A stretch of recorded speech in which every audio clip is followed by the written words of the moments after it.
Dear Starseed from Gaia, the love you have been settling for is not the love your soul came here to receive. I am Ophelia, emissary of the Galactic Federation of Light, and I carry this transmission directly from the Arcturian Love Council, delivered to you in this precise moment because your heart has finally become ready to hear the truth. It has been quietly guarding. You have bent yourself. You have made yourself smaller. You have waited in silence for someone to choose you the way you have always chosen them. And still, something deep within you has refused to give up on love. That is not weakness. That is your divine nature. That is the starseed in you, holding the blueprint of a love that is real, reciprocal, and sacred. What is coming for you is not ordinary. The Arcturian Love Council has witnessed the journey your heart has walked, and they are bringing through this message because a shift is already in motion. You are about to be loved differently. Not the love that keeps you guessing. Not the love that asks you to earn it. The love that recognizes your soul the moment it arrives. By the end of this transmission, you will understand exactly how to stop accepting less than what your soul agreed to receive before you were born into this lifetime. But here is the first revelation. The reason you have accepted less is not because you do not know your worth. It is because part of you still believed that a love this real could not possibly be meant for someone like you. That belief ends here. You did not find this video by chance. Your heart called this message in. This is not content. This is a transmission. Something in your soul is ready to remember what true love actually feels like, and the universe arranged this moment to make sure you did not miss it. Like this transmission to affirm to the universe, my heart is ready for divine love. Subscribe if you are on the twin flame path and align with sacred union. Comment 111 if you feel your heart awakening to divine truth right now. Share your twin flame sign in the comments and support someone else on this same sacred journey. This is not just a message. It is a moment of divine intervention. Your soul has been waiting for this guidance, and the Arcturian Love Council is speaking clearly. You are about to be loved in a way that makes everything you endured finally make sense. Your heart knows why you are here, and that knowing, that quiet, aching knowing, is exactly where we begin. It is the whisper of the soul before the ego learned to shout, the deep resonance that hums beneath the surface of our everyday thoughts. It is the initial tremor before the earthquake of awakening, the first hint of a truth too vast to be contained by the limitations of our perceived reality. Because here is what no one tells you about being a soul like yours. The longing you carry is not a wound. It is a compass, a celestial arrow pointing you toward the very essence of your being. It is not evidence that you have been forgotten by love. It is evidence that you remember what love is supposed to feel like. This isn't a fleeting emotion. It's a primal memory etched into the very fabric of your existence. A homecoming scent that your spirit recognizes even when your conscious mind has forgotten the path.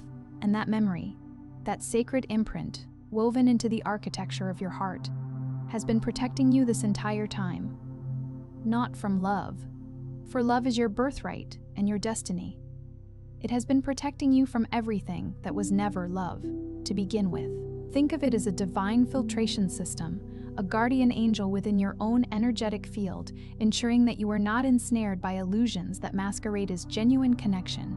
You have walked away from things that looked like love, perhaps shimmering with the superficial gloss of romance but lacking the deep, foundational truth of soul connection. You had stayed too long in things that felt like almost, lingering in the gray zones of relationships that never quite blossomed, like trying to coax a seed to grow in barren soil.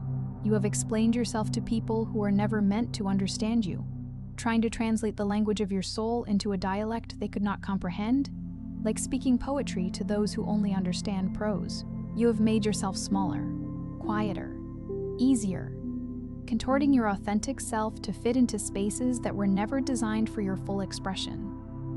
And still, something inside you refused to fully surrender to a connection that didn't match what your soul already knew was possible. That refusal was not self-sabotage. That was your heart keeping its promise, a sacred vow whispered across the veil of time and space. The promise it made before you arrived here. A promise to seek, to recognize, and to ultimately embody the profound depth of love that is your true inheritance. There is something the Arcturian transmissions speak of, a frequency signature that every soul carries at the center of their heart field. Not a metaphor, but a tangible, measurable, energetic blueprint. A literal, energetic blueprint of the love you came here to give and to receive. Imagine it as a unique cosmic melody, a specific vibration that resonates with your soul's purpose and destiny. And most people spend their entire lives dimming that frequency, like turning down the volume on their own divine song. Not because they are broken, but because they were taught that wanting something that pure, that untainted, was dangerous. They were shown again and again that love comes with conditions, like a contract with hidden clauses. With performance, a constant need to prove their worth. With a quiet threat of withdrawal, a perpetual fear of abandonment. And so they learn to broadcast a diluted version of themselves, a signal masked by societal expectations and past hurts, hoping to attract connection while simultaneously protecting the most sacred part of who they are, a treasure hidden away for fear of further damage. But your soul never accepted that bargain completely, did it? There was always a part of you that held out, a flicker of defiance in the face of compromise. A part that whispered, not yet, not this, not quite. And the people around you, those who couldn't perceive this deeper truth, they called it fear, called it avoidance, called it being too much or too picky or unrealistic. But what they were actually witnessing was your frequency holding its standard, a silent, unwavering declaration of your soul's true worth. Your heart refusing to finalize a contract that your soul had not approved, a sacred veto power exercised with unwavering integrity. What you just felt, that quiet ache mixed with recognition, is not sadness. It is your frequency remembering what it came here to receive. It is the echo of your soul's truth reverberating within you. If this transmission stirred something you cannot name, something deep and resonant within your being, the divine love frequency code was written for this exact moment in your journey. It contains 5 sacred Arcturian transmissions designed to dissolve the energetic wounds that have been blocking your divine counterpart and to powerfully activate the signal that draws them closer, aligning your vibration with theirs. The link is in the first pinned comment, but it will only remain there for a short time, a fleeting opportunity to accelerate your soul's reunion. Now let us go deeper, because understanding the why, the inherent truth of your longing, is only the beginning. What actually transforms your experience, what shifts the field around you in ways that are not imaginary, not wishful thinking, not performative displays of spiritual prowess, is turning the sacred keys. These are not mere concepts. They are vibrational shifts, energetic shifts that unlock the doors to your destined love. And the first one is the one most souls resist the longest, the one that requires the most courage and self-compassion. The first key is wordiness, not the affirmation version, where you repeat words without feeling their truth resonate in your bones.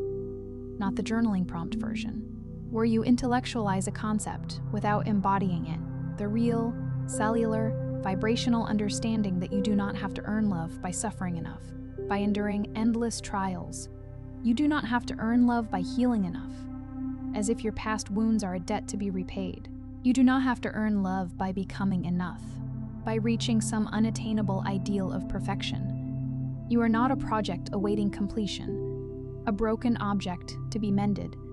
You are a soul awaiting recognition, a divine spark recognizing its own inherent brilliance. And there is a profound difference between those two states of being. When you are operating from the belief that you must earn your place in a sacred partnership, you do not attract a partner. You attract an audition panel, a series of tests and judgments designed to confirm your perceived inadequacy.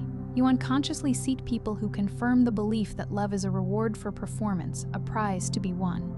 And every relationship that forms on that foundation carries the wound at its center, a hidden vulnerability beneath the surface, no matter how beautiful it looks from the outside. The first key turns when you stop bargaining with your own heart, when you cease offering pieces of yourself as collateral for love, when you decide, not as a fleeting concept, but as a lived truth that permeates every cell of your being, that the love you deserve is not something you must qualify for. It is something you must align with, a vibrational homecoming. The second key is recognition, and this one is subtle, for it asks you to look honestly at what you have been calling love, to discern the true from the imitation. Your divine counterpart will not arrive to fill the empty places inside you, to be a spiritual bandage for your wounds. They will arrive to reflect the fullness you have already cultivated within yourself. This means that if you are still seeking someone to rescue you from your loneliness, your fear, your self-doubt, if you are looking for an external savior to complete you, what you will draw toward you is not a sacred partner. You will draw toward you a mirror of the wound, a reflection of the very emptiness you are trying to escape. Not because the universe is cruel, but because the universe is precise. It responds to what you are broadcasting, to the energetic signature you are emitting, not to what you are desperately wishing for from a place of lack. The second key turns when you shift from seeking to embodying, when you stop looking for the one who will make you feel loved, and you begin becoming the one who knows what it is to love themselves without apology, with a fierce and unyielding devotion. The third key is release. And this is where many souls pause. For release is not the same as forgetting. You do not have to forget what hurt you. The lessons learned are invaluable. You do not have to pretend that the years of almost love did not cost you something real, that the emotional investment was not significant, but you do have to consciously dissolve the energetic agreements you are still carrying from those connections, the invisible ties that bind you to the past.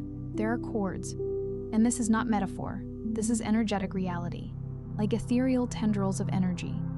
There are cords still attached to people who do not deserve access to your frequency, who drain your vital life force, old relationships you technically ended but never fully left, like phantom limbs still aching with their presence.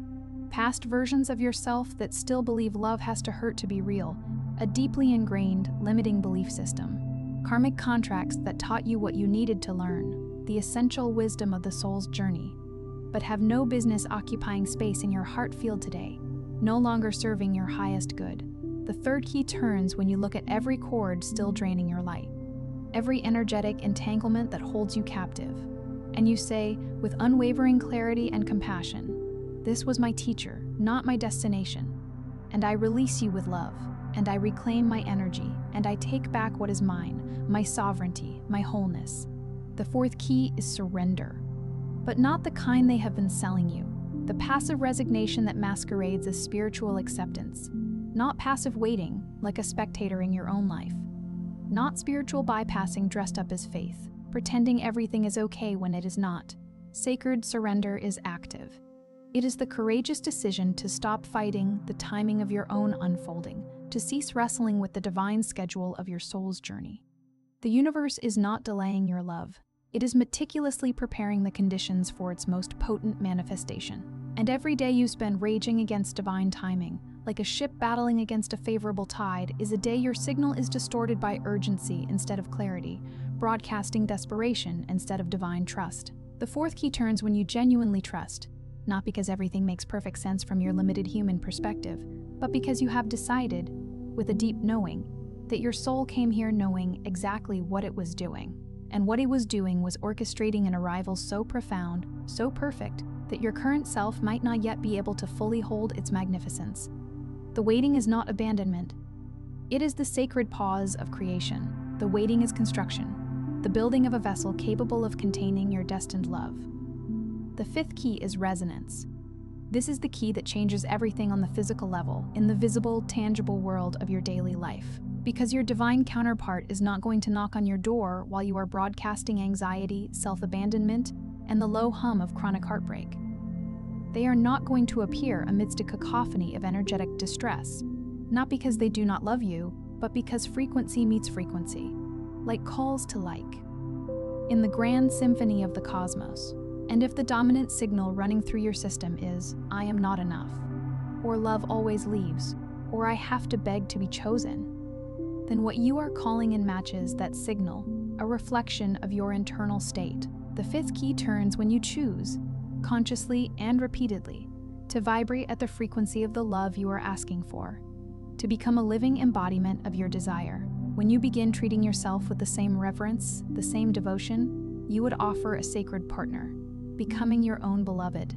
When the way you speak to yourself in the dark, in the quiet solitude of your inner world, becomes the language of someone who has already arrived home, who is cherished and deeply loved. The sixth key is the wisdom of the gap. And this one is for those of you who are in separation right now.